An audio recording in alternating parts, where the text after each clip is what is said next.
You too. I mean, it just seems that... I mean, whether this is a disagreement in Cabinet or not over onshore wind farms, it becomes a rebellion because everything is so tense at the moment. Absolutely. And a rebellion doesn't have to be as big as people think.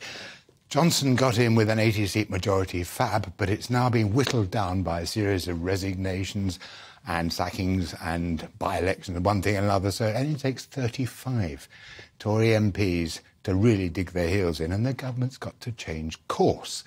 And you factor into all that the fact that we look at what's been happening over the last few months and indeed the last couple of years with Johnson and Partygate and so on, and we say, gosh, never seen anything like that before. But the fact is, nor the MPs.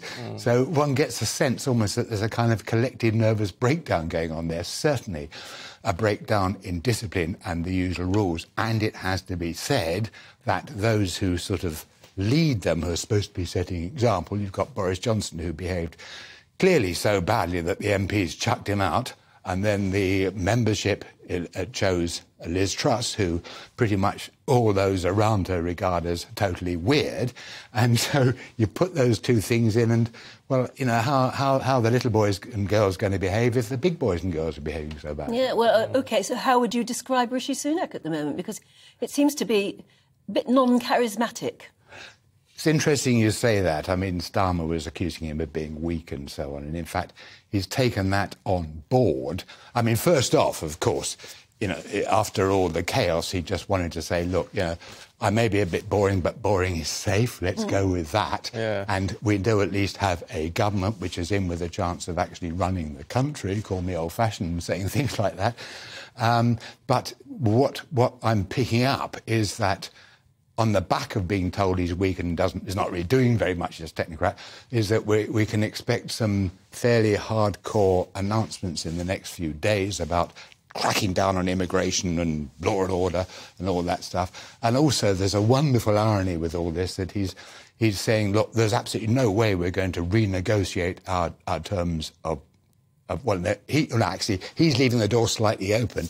It's Starmer who's saying there's no way we should reopen that wound. And there's the irony, is that Sunak voted for Brexit and Starmer was the lead voice of the Labour Party of avoiding it. I mean, this is the trouble. I mean, Keir Starmer is... And for those people who are centre ground, who decide who wins the next election, basically, sure. Yeah. Keir Starmer is sounding almost a bit more to the right of Rishi Sunak. Oh, sure. I mean, if you look at the budget, for example, that was sort of widely regarded among Tory holders being a bit of a Labour sort of budget. And so the polarities are extraordinarily reversed in this front.